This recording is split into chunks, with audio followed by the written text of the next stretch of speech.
Hello, ladies and gentlemen. Part 3 of Full Court Press Basketball Debate, the January 19th version. About 3 or 4 days ago, it was announced that Austin Rivers has joined the Los Angeles Clippers as part of a 3-team deal. Ivan Juno, I am talking strictly from a playing standpoint. I don't know if I can do that. For this question, because it's a two-part topic. Alright. Question A, from a playing strategic standpoint. Good or bad move for the Clippers, and why? I don't know if I can answer that either. I guess it's good. I mean, if anybody's gonna be able to rake his ass over the coals and make him follow the rules and help it, the problem lies in the fact that he should have stayed at Duke longer. But we won't go there, because that's an old horse that we cannot dig up and beat over again and kill it. Okay?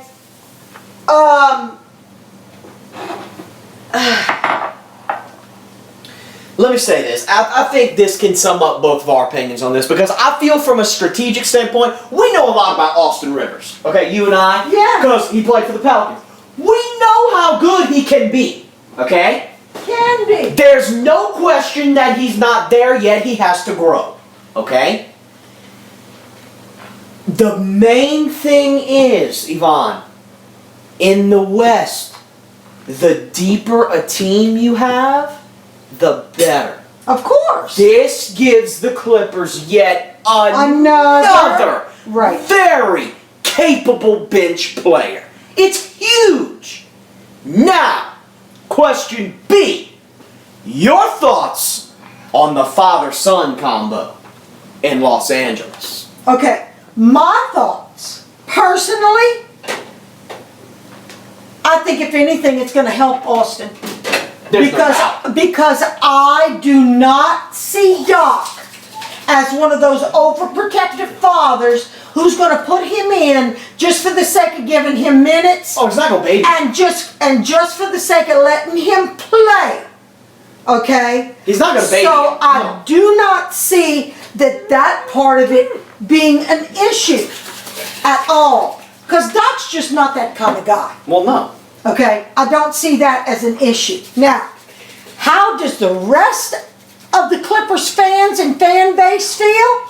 Well, if it's any indication of the way they responded the first time he took the floor the other night and went in as a sub to give somebody else a break, they are not happy about it at all. And by the way, just for the record, for those of you out there that don't know this, for posterity purposes, never in the history of the NBA, we made history the other night, never in the history of the NBA has a son played for his father who was the coach.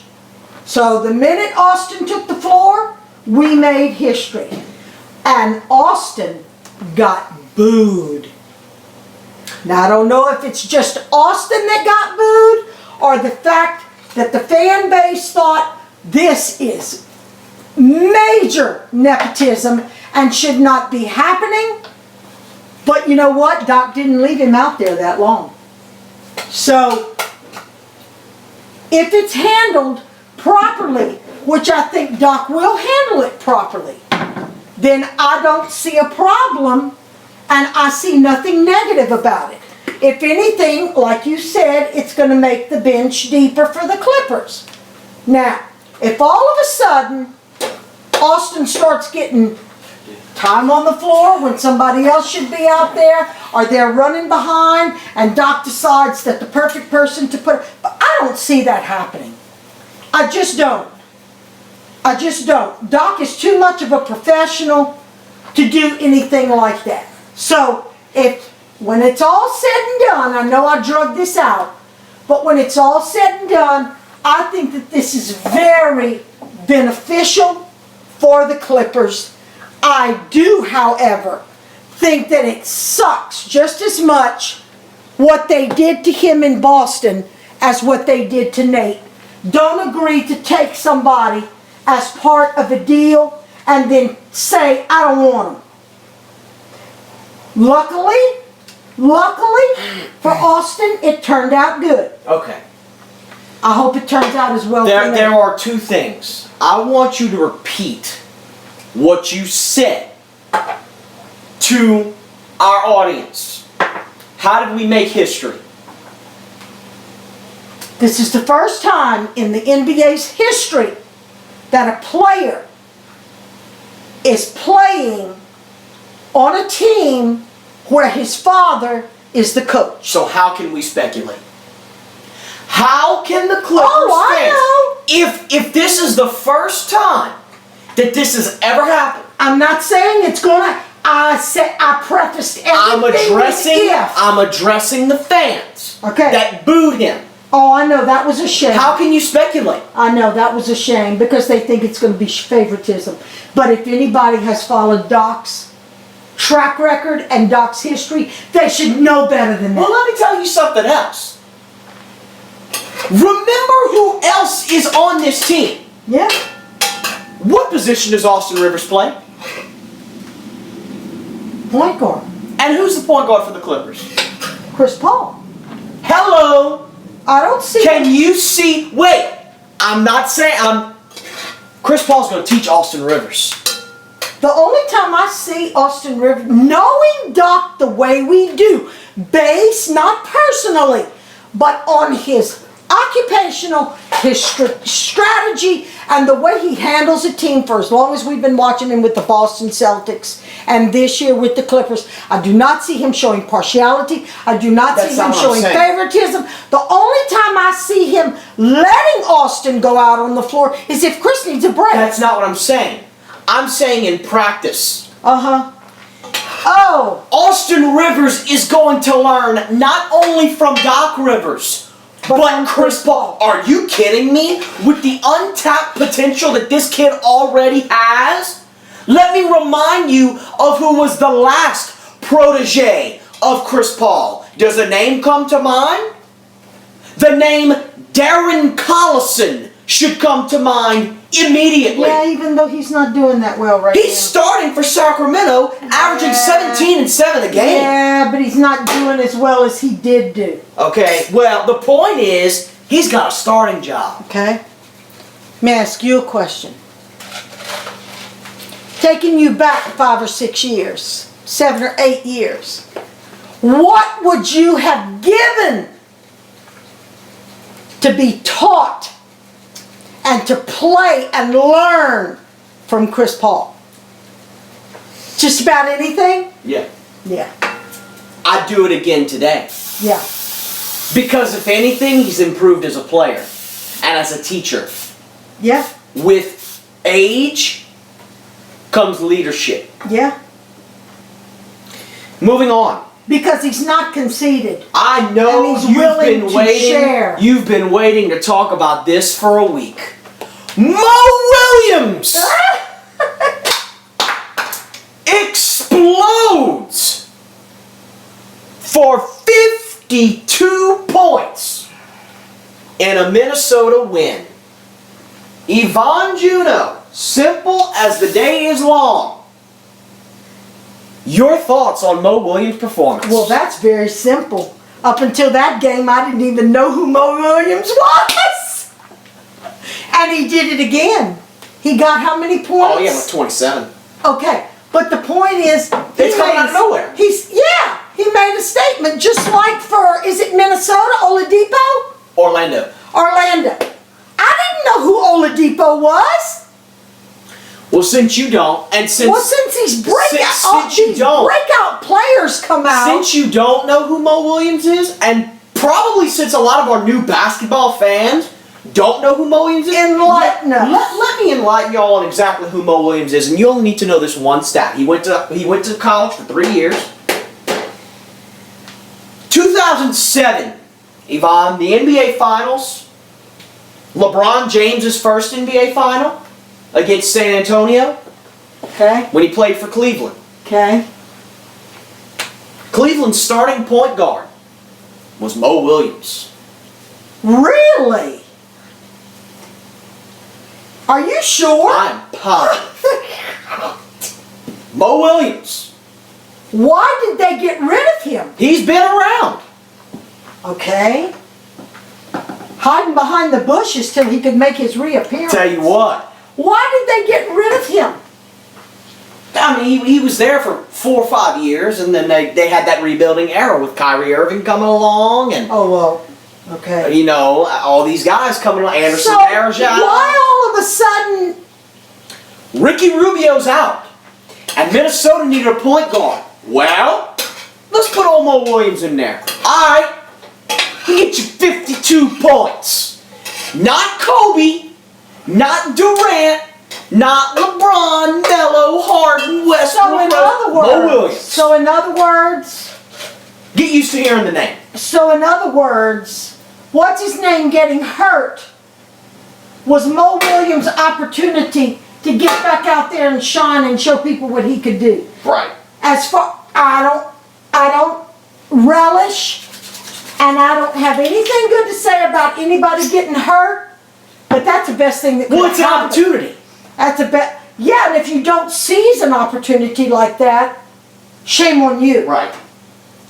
So him getting hurt was Mo Williams' chance to come out and shine. It was his golden ticket. Yeah. We talked about LeBron and David Blatt's situation in part 1. David Blatt's response to this happening after the game, quote, About him being pushed off the court? yes, Okay. quote, talk is cheap. What did they ask him that made him They say asked that? him what was going on. They basically asked him why it happened, what happened, yada, yada, yada. His response, talk is cheap. Yvonne Juno, your thoughts on the comment? Well, first of all, I don't even really know what he meant by that. Unless they asked him, do you think that LeBron pushing you off the floor saved you from having a technical? Well, it might have been something like that. You have no idea exactly I what didn't was know. asked? I don't. I think actions speak louder than words. I think David Blatt said that to make himself look better. And I think the poor man, oh gosh, I'm so sorry to say this. I think the poor man needs to go back to Europe. And I think he needs to coach on a team where he knows what the rules are. And he knows how to coach those kind of games, because he doesn't know what he's doing here. Can I be any clearer? That's LeBron's team. Come on. Took the words right out of my mouth. That is LeBron's team. I don't think we need anything further. That is LeBron's team. Philadelphia beats New Orleans without Anthony Davis and Drew Holiday. Yvonne Juno, what, if anything, does this game show you? I don't know about what it shows me, but I know what I think about what happened. Well, enlighten us. They got scared. They were all prepared to play without Drew.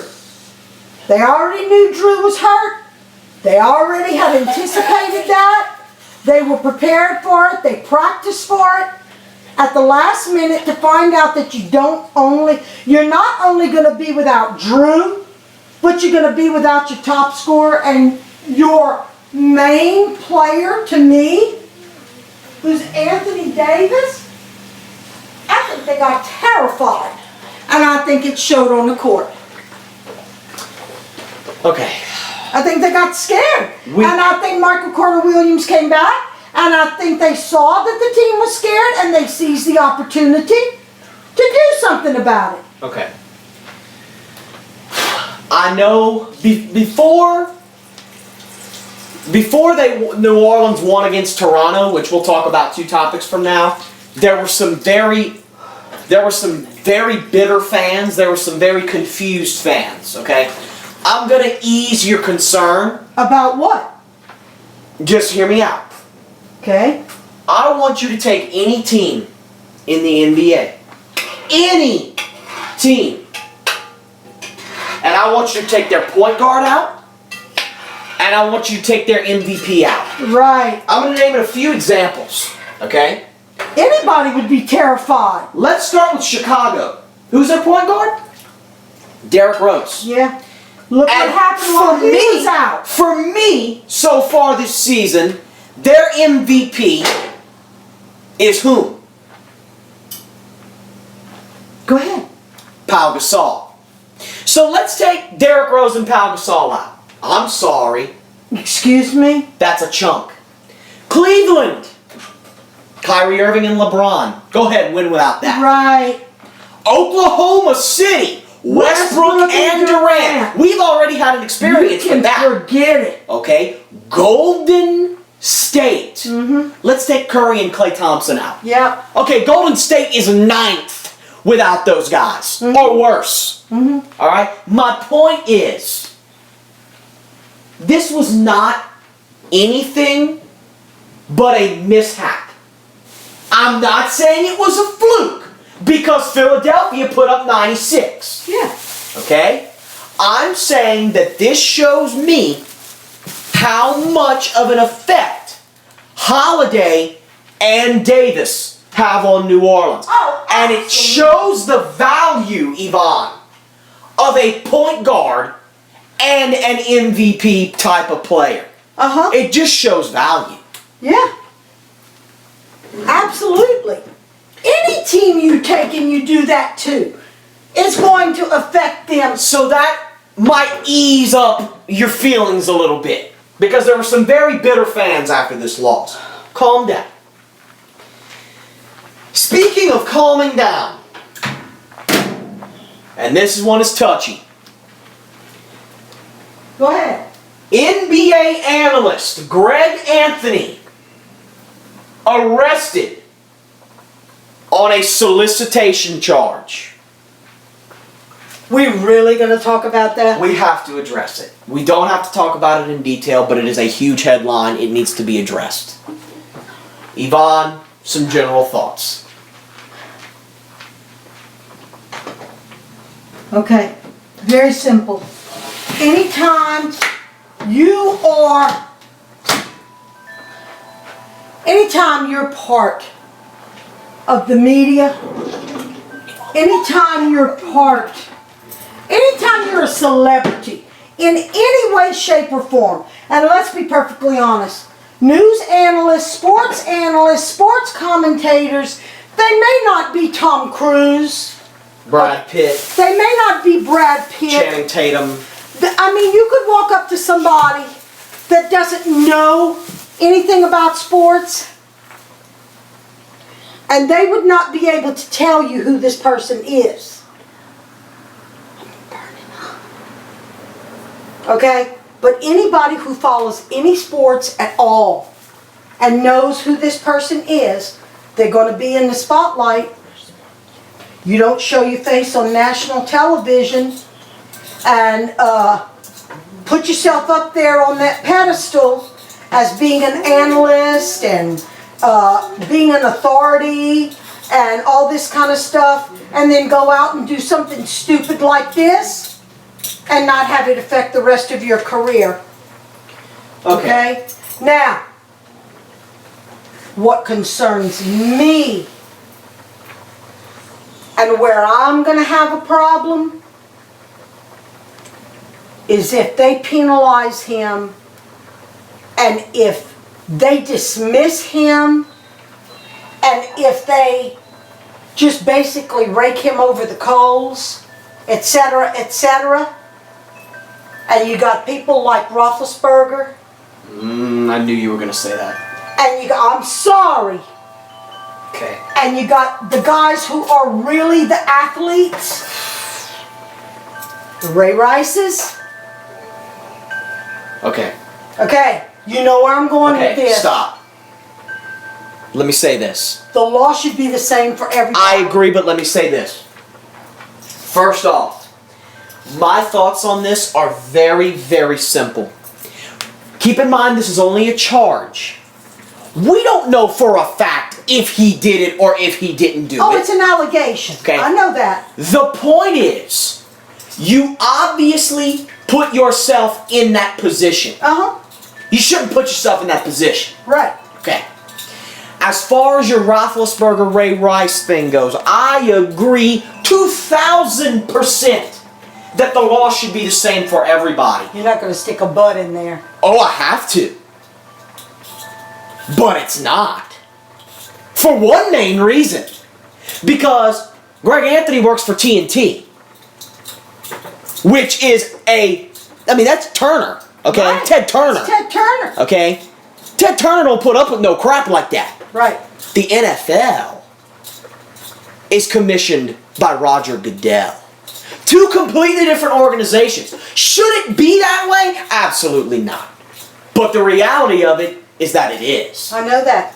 My point is, Greg Anthony, whether this occurred or didn't occur, he put himself in the position for it to be said that it occurred. Well, there's something there. Right. There's something. I mean, You shouldn't put yourself in that position. This didn't just come out of nowhere. And usually where there's smoke, there's some kind of fire, even if it's not a blaze. Let's move on. New Orleans shocks Toronto, Yvonne, on Tyreek Evans' game winner. This was last night. Yay! Even though I got it wrong. Shame on me. Here we go, Yvonne. You ready? Sure. Who does this game show more about? New Orleans or Toronto? And why? New Orleans. New Orleans. Well, both, but more so New Orleans. Why is that?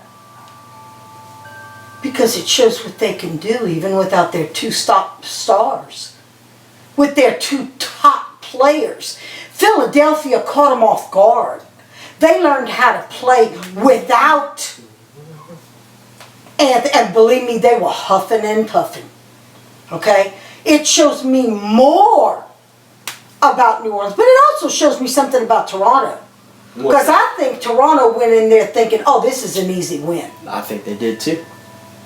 So it shows me a lot about both, but it shows me more about New Orleans digging their heels in and saying, this is bullshit. We are not going to have 2 losses within 48 hours. I'll tell you what, okay? I agree 100%. And I am more on the side of New Orleans, but to me it's not so much a team thing because there were players that stepped up. Mm-hmm.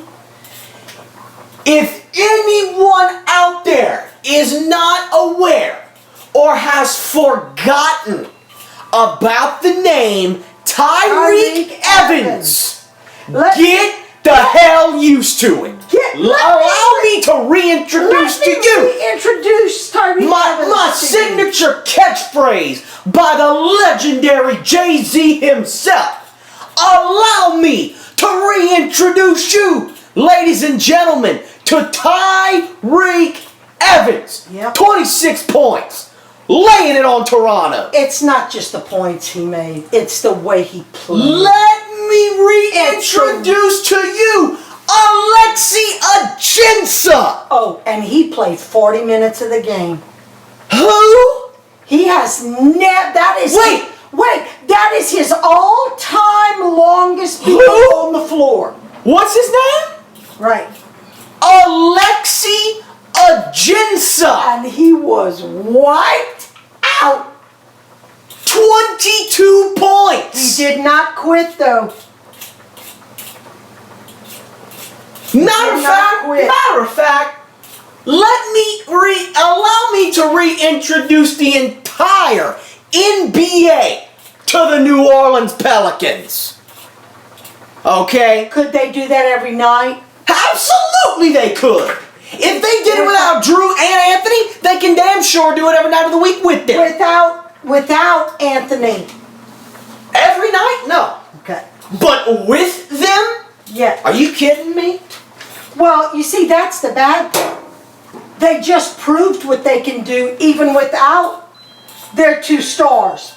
So there is no excuse when Anthony comes back, and especially when Drew comes back too.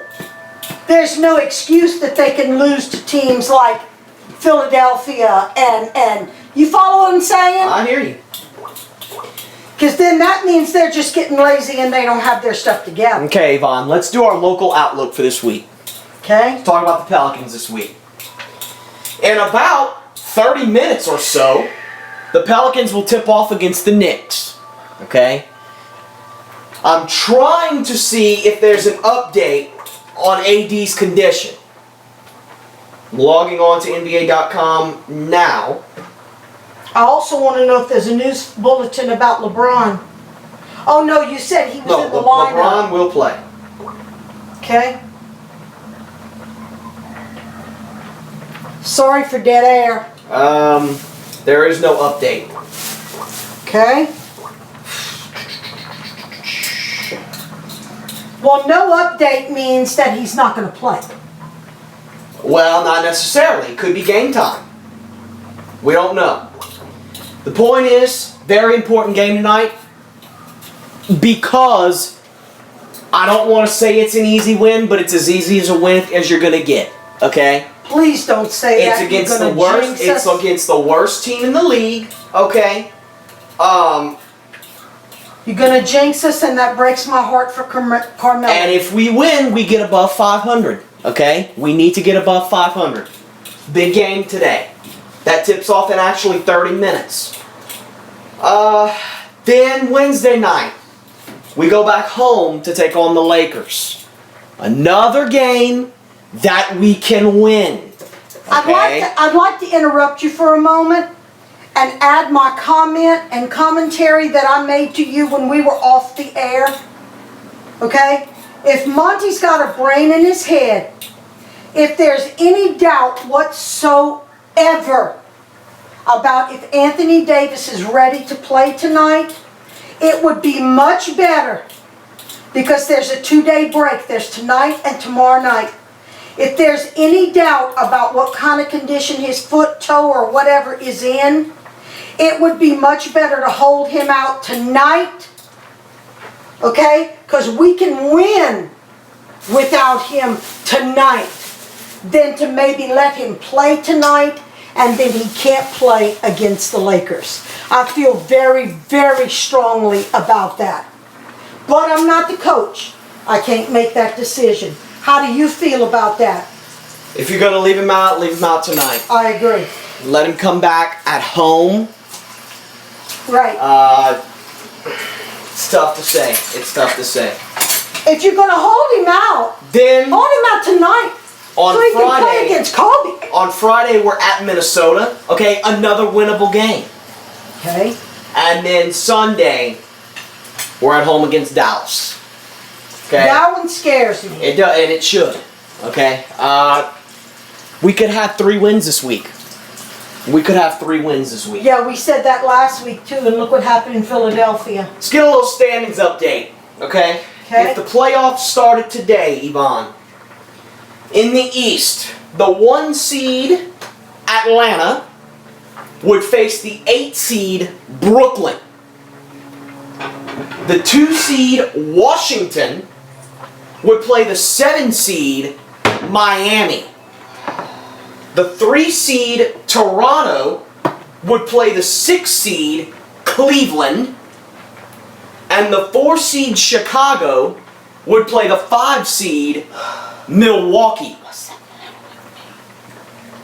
Then in the West, the 1 seed Golden State would play the 8 seed Phoenix.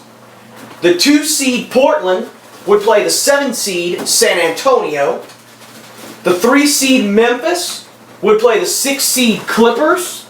Oh, Lord. And the 4 seed Houston would play the 5 seed Dallas. Little standings update right there. We did our picks for A couple of tonight. those games scare me. We did our picks for tonight. Huge night, 12 games. 3 of them have already ended. Okay, so Okay. All right. big week in the NBA. Getting close to All-Star break. Please tune in. Don't miss any of the games tonight. It's a big night, TNT doubleheader. Yeah. So that will conclude this edition of Full Court Press Basketball Debate. For Yvonne Juno, this is Chris Guyette. Thanks for tuning in, and we'll see y'all next week.